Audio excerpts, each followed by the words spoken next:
Chapter 22, Omens. That summer I turned 15. Many girls are married off by that age, and many boys have already left school to support their families. I was lucky. I would get to stay in school as long as I wanted, and as long as there was peace, well, relative peace. The bomb blasts were down to only 2 or 3 a year, and you could pass by the green square without seeing the aftermath of a Taliban killing spree. But true peace seemed like nothing more than a memory or a hope.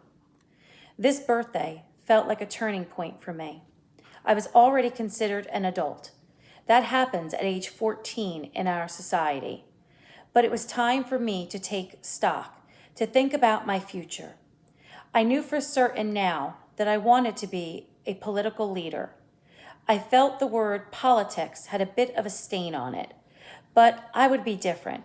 I would do the things politicians only spoke of, and I would start with education, especially girls' education.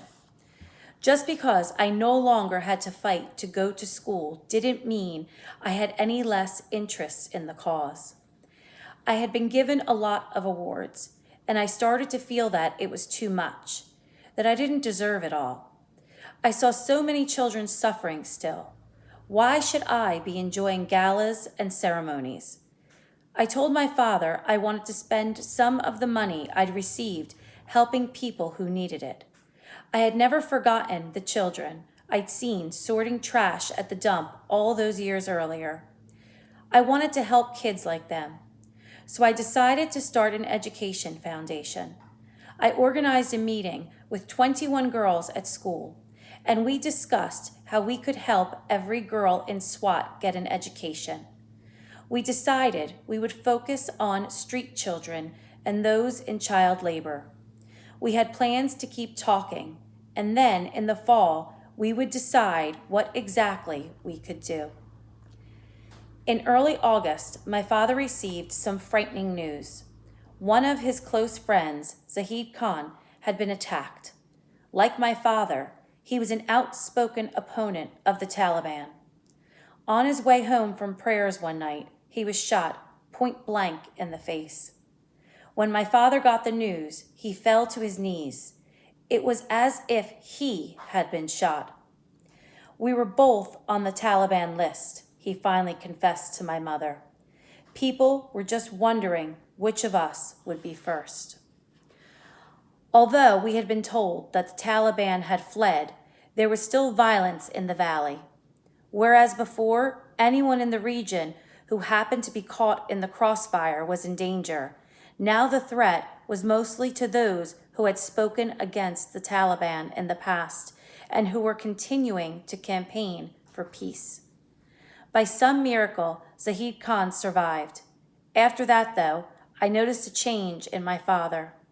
He started to vary his routine each day. One day, he would go to the primary school first thing in the morning. Another day, he would go to the girls' school, and the next to the boys'. And before he stepped inside, he looked up and down the street 4 or 5 times to be sure he wasn't being followed. At night, he would come to my room pretending he was there to say goodnight, but he was actually checking to make sure all my windows were locked. I knew what he was doing, so I'd say, "Abba, why have you closed the windows?" He'd reply, "Yani, I've closed the windows because I want you to be safe." If the Taliban had wanted to kill me, I told him, they would have done it in 2009. That was their time. He would shake his head at me and say, "No, you should be safe." My room was big and at the front of the house, and it had many windows. I did worry sometimes that a person could climb over the boundary wall and jump into my room. I also worried constantly that someone had forgotten to lock the gate. So after the rest of the family was asleep, I would tiptoe outside and check the lock. All that fall, odd things happened. Strangers came to the house asking my father questions about his friends and his family. My father told me they were from the intelligence services. Sometimes they came to the school and snooped around. There were little things, too. A teacher came to school hysterical one morning, saying she had a nightmare about me. You were badly hurt, the teacher said. Your legs were on fire. And a picture of me that hung on a wall in her house mysteriously shifted overnight. My father, the gentlest man I'd known, was very upset when he discovered it hanging crooked the next morning. Please put it straight, he snapped at my mother. I had started having nightmares too. Dreams where men threw acid in my face. Dreams where men snuck up behind me. Sometimes I thought I heard footsteps echoing mine when I turned down the alley in front of our house. And sometimes I imagined figures slipping into the shadows when I passed. I had also started thinking about death, wondering what it felt like. I didn't tell my parents about my dreams and fears, or even Moniba. I didn't want anyone to worry.